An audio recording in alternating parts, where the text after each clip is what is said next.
Hi అండి. Welcome to Tamil Durga shorts. అందరికీ good morning. అందరూ ఎలా ఉన్నారు? బాగున్నారా? మేము కూడా చాలా బాగున్నాం. ఇంకా సాటర్డే మార్నింగ్ అండి. ఇప్పుడు టైం అయితే 7:30 అవుతుందనమాట. ఇంకా మార్నింగ్ అన్నం అయితే వండారండి అత్తయ్య. కూర ఇంకా తాలింపు పెట్టలేదనమాట. కూర అయితే నేను వండుదామని చెప్పి ఇంకా వంకాయలైతే ఉన్నాయి. మా ఎదురింటి వాళ్ళకి వంకాయ తోట ఉందనమాట. వాళ్ళు ఎప్పుడు వంకాయలు ఇస్తూ ఉంటారు. ఇంకా అవి నైట్ అయితే తీసుకొచ్చారండి. ఇంకా అవే కోద్దామని చెప్పి టమాటాలు, ఉల్లిపాయలు, వంకాయలు అయితే కట్ చేసుకుందామని అయితే ఇలా ఉల్లిపాయలు అయితే కోసుకుంటున్నా.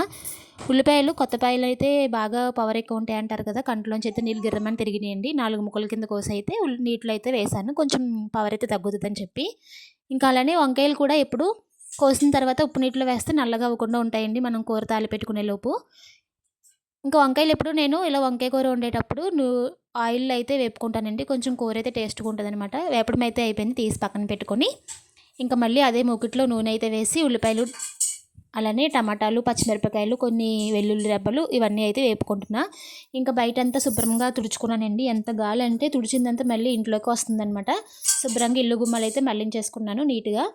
ఇంకా ఈలోపు కూర అయితే తాలింపు పెట్టి టీ పెట్టుకుందామని చెప్పి పాలైతే ఒక గిన్నెలో అయితే వేసుకున్నానండి.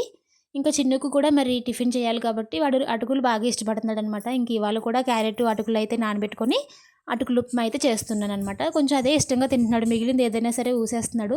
సరే వాడు తినేదే పెడదాం కదా అని చెప్పి ఒక 2 డేస్ నుంచి ఇదే కంటిన్యూ చేస్తున్నాననమాట. ఇంక ఉల్లిపాయలు అయితే మగ్గిపోయినాయండి. ఇంక దీంట్లో అయితే టమాటా ముక్కలు కొంచెం పసుపు, ఉప్పు వేసి అయితే మగ్గనిచ్చుకుందాం. ఇంకా చిన్ను టిఫిన్ కూడా రెడీ అవుతుంది. అటుకులు ఉప్మా చేసేటప్పుడు అటుకులు ఒక 10 నిమిషాల ముందు నానబెట్టుకోవాలనమాట. ఇంక నేను టీ అయితే పెట్టుకున్న. మధ్యాహ్నం లాగా కలుద్దాం. బాయ్.